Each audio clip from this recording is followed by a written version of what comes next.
Hello there guys, what is going on? SonOfChelsea back here again for my rational perspective on Chelsea 3, AC Milan 0. The most emphatic performance of this season, no doubt. The best performance of this season, no doubt. The biggest result of this season so far, no doubt about that.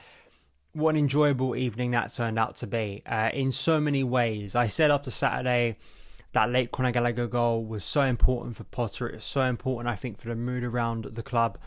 And particularly as well, you felt the tension inside Stamford Bridge. You could feel how big of a night this was, a potentially defining night in the group stage if it didn't go Chelsea's way, given that Salzburg had won earlier in the evening against Zagreb. There was a lot of pressure on Chelsea to perform and more specifically get the result, get the points on the board to get this Champions League group going for Chelsea in a positive way.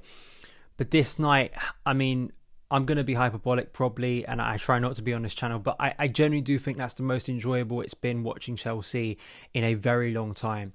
There were shades when that Reece James goal went in of the Juve game against another big Serie A side nearly a year ago.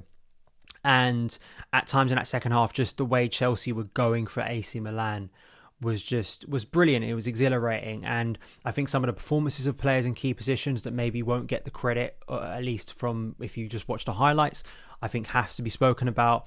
Tactically, I think Potter obviously got it spot on in terms of moving to a more conventional 3-4-3, which the players are very used to. I think the aggression in the performance, the control in the performance, the clinical nature of the performance too, with, you can accuse Chelsea of being wasteful. I don't think they were tonight with the good chances they had. And all round with one negative, a bit like, the Juve game a year ago is an injury concern. We hope Wesley Fofana is going to be okay because it didn't look nice. But it's a big result, as I say, not only in the context of the Champions League, which obviously is the most important thing tonight, but you think momentum is starting to build at Stamford Bridge with Graham Potter, and particularly to see a performance like that with so much attacking intent and end product as well from players performing so well and looking in sync, when so far this season very little of that has happened. It is just so enjoyable, and the mood around Stamford Bridge going into Saturday's game against Wolves, hopefully again is going to be boosted to another level, and it's really good to see after a really tricky and turbulent start to this season. The lineup I spoke about in my preview last night. Very difficult to sort of gauge what Potter was going to do. I spoke about a 4 at the back, a 3 at the back. He went with a 3 at the back. Koulibaly coming back into the team. Kepa remaining in goal. Wesley Fofana and Thiago Silva as well in the back three. James, Kovacic, Loftus-Cheek as that double six. Ben Chilwell remaining in the team. Mason Mount, Pierre-Emerick, Aubameyang and Raheem Sterling. You could have seen that lineup as I did when it came out and thought that could have been a 3-5-2. It quite clearly was a 3-4-3, and Sterling was actually on the right this time and Mason Mount was on the left. I felt that the game, obviously in the first few minutes and sections, I think Milan started well. They started well on the ball. They kept the ball well, and there was a few times throughout the game actually, but particularly in those early sections, Rafa Leao, he looks like a real player, and I was actually a little bit surprised how big he was compared to our players. I mean, he looks like someone that could fit in the Premier League. I'm not going to make this a scout and report video on Rafa Leao, but out of the Milan players who didn't perform tonight, I think he quite clearly was their biggest threat and nearly set up an equaliser at the end of the first half. But I felt once Chelsea maybe gained a little bit of confidence, you could see how our wing backs, which is just so obvious, were going to start to get up the pitch, particularly on the right side. I think Raheem Sterling and Reece James, that kind of does contribute to Rafa Leao as the game went on. His lack of pressing that I have spoken about on the channel before. You see the threat going one way, but when he doesn't come back, there was obviously a lot of space there to exploit, which I think Tomori was getting angered by as the game went on, because that back four became quite isolated and so narrow, and obviously with the width Chelsea were using in the game, I think we really used it well. But corners, I mean, the first goal, it's ridiculous. I don't think you're going to see a succession of corners defended that poorly, particularly from a side of AC Milan's stature and quality. 3 successive corners where Thiago Silva wins a header. And at the third time, you're kind of like, surely someone's going to learn. There's going to be reorganisation and they're going to figure it out. They don't. It's a bit of a melee after a save. It lands, of course, to Wesley Fofana, who scores his first Chelsea goal.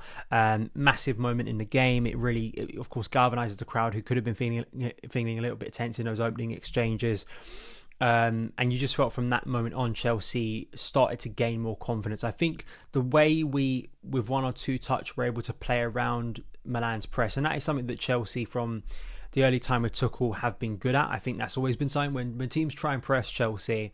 I think generally we can be quite good if we're on our game, if players are in sync, of getting around that, and that absolutely helped us tonight. Milan didn't come to the bridge and sit deep. I think that absolutely helped us when we were trying to break through their press, when we were going from the back three out wide with Kalidou Koulibaly or Thiago Silva into the feet of, say, Ruben Loftus-Cheek, who I'll get to him. I think he had a brilliant night for Chelsea, and it needs to be talked about because I thought just generally midfield wise he was dominant in that area. But then, of course, either you go out wide to the wing-backs in James or Chilwell, or, we go into Pierre-Emerick Aubameyang, who I felt had some nice touches in that first half. All round, I think there was enough to be encouraged by in that first half, but of course it did end with nearly an equaliser. Kepa making a good reaction save, and Krunic, I think it was, blasted over. But it was, I think, blocked well by Ben Chilwell. I mean, if that hadn't have been blocked, it might have been going in. So it actually was a key interception right at the end of the first half. And then you're kind of going, we've seen this from Chelsea before, 1-0 up. Can we manage a game properly in this stage with this, sort of pressure on the team? And I think the way the team handled that second half was just brilliant. It really was. We kept the pressure on Milan, who then really couldn't get forward. It seemed like to me they were quite limited in what they were trying to do. It was quite obvious where they were trying to get the ball to, and that was quite clearly to Rafa Leao to run at our defence. There was a few occasions in the first and second half when he had the opportunity where he looked absolutely dangerous, which is obviously going to be a threat next week. But when we nullified that, when they couldn't do that, and when we were starting to overload them in several areas, Chelsea started to gain a lot of joy. Reece James, man of the match given tonight, I think rightly so. Just looking at his numbers from tonight, it's absolutely ridiculous. 1 assist, 1 goal, most touches, passes in the final third, most possession regained, and the joint most tackles. It was just a brilliant assist for Pierre-Emerick Aubameyang. And Aubameyang, as a number 9, we spoke about this over the weekend, in a position where you expect a number 9 to be a really classic finish. We see the classic Pierre-Emerick Aubameyang celebration in front of the holding lower. 2-0. It seemed quite simple in the end, and as well, you look at sort of both wing backs involved in that goal. I think it was Chilwell sort of overhit across that Sterling and Aubameyang were going for. Reece has the space then to pick up the ball. Probably should have been marked a lot better, but when you give Reece that time and space, he carves the ball brilliantly into the box that Aubameyang's there to finish. And as I said earlier in the video, it was the way then Chelsea smelt blood and could quite clearly feel that there was another goal in here to really kill off the game, and that's exactly what they did. Just the way I think Chilwell, again, going into more central areas to pick up the ball and receive it and keep that pressure up. I thought the way the ball was then moved around eventually to Raheem Sterling, who just weighted the pass brilliantly to Reece James. It was a little bit similar to the goal he scored against Tottenham, where it was just on a platter for him. And once Reece got into that area inside the box, you just have such confidence of Reece as a fullback, as kind of a defender, that he is going to finish that chance. And it was just brilliant. And we saw another classic celebration from Reece at that side where he scored that goal against Juve last year, and it just killed off the game. And it really was just an emphatic performance that you really hope for us kind of kickstarts our season in a way. Hopefully a big night. I do want to pick out certain players who I do think deserve a lot of credit. I think Ruben and Thiago Silva, other than Reece James, are two players that have to have a lot of credit tonight for me. Let's start with Thiago Silva, because he made some key interceptions, as he usually does. There was one challenge on Rafa Leao in the first half that he had to get right, had to time, but had to win, because Leao would have been kind of through on goal. And it was just another exemplary display in terms of his involvement for the first goal at the corners, but also just a little, clearances, those moments that we've seen so consistently of Thiago Silva, where he just manages to wait and sort of anticipates where a ball's going to land.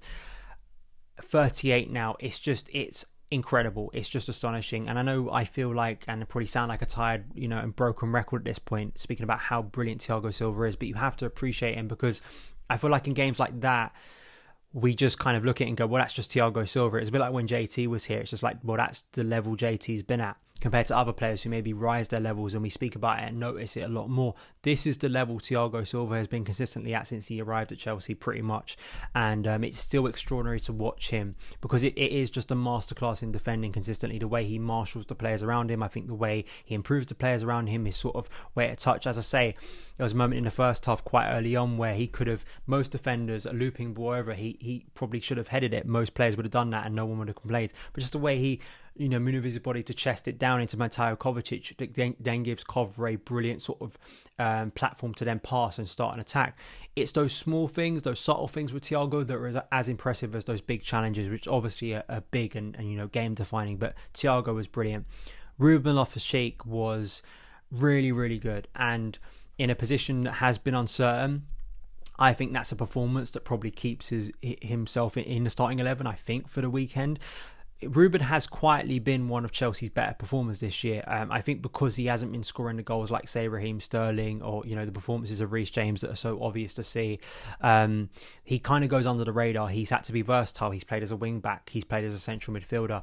But I think he's been a calming presence. I think he's offered a consistent level just of solidity. And tonight there was such aggression and precision in his game. He had to make some key interceptions. He had to use his body to win fouls and to stop counter-attacks. And he done it brilliantly. It was the sort of commanding central midfield performance that Chelsea have lacked in games like this. And listen, I'm not saying that this is going to be the level he's going to be at consistently, because we have seen times where Ruben has gone off the boil like a lot of players. But when I think Potter is kind of needing to fix this area, when he gets a performance like that, particularly for the player and for him, I think it's hopefully is a platform for Ruben to build on.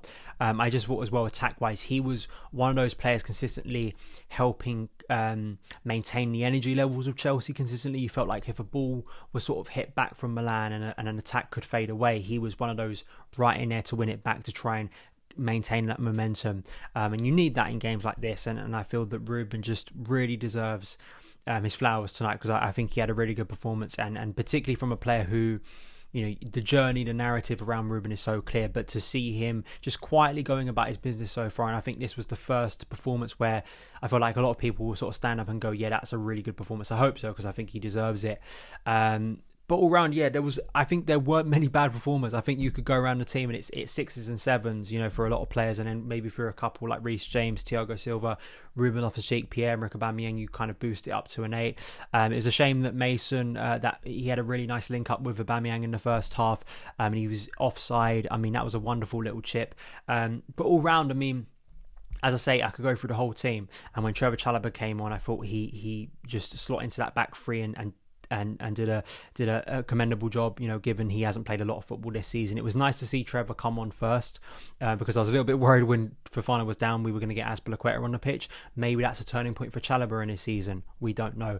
I'd like to hear your thoughts. Who do you think man of the match is? I think most will, and rightly, when you look at the numbers, when you look at the impact Reece James has on this Chelsea team consistently, it's massive. But you look at the players coming off the bench as well. Conor Gallagher came off the bench, Armando Broja came off the bench, and Jorginho, I think, had a decent performance. Of course, the game is done at that point, but I think he looked energised off the bench too.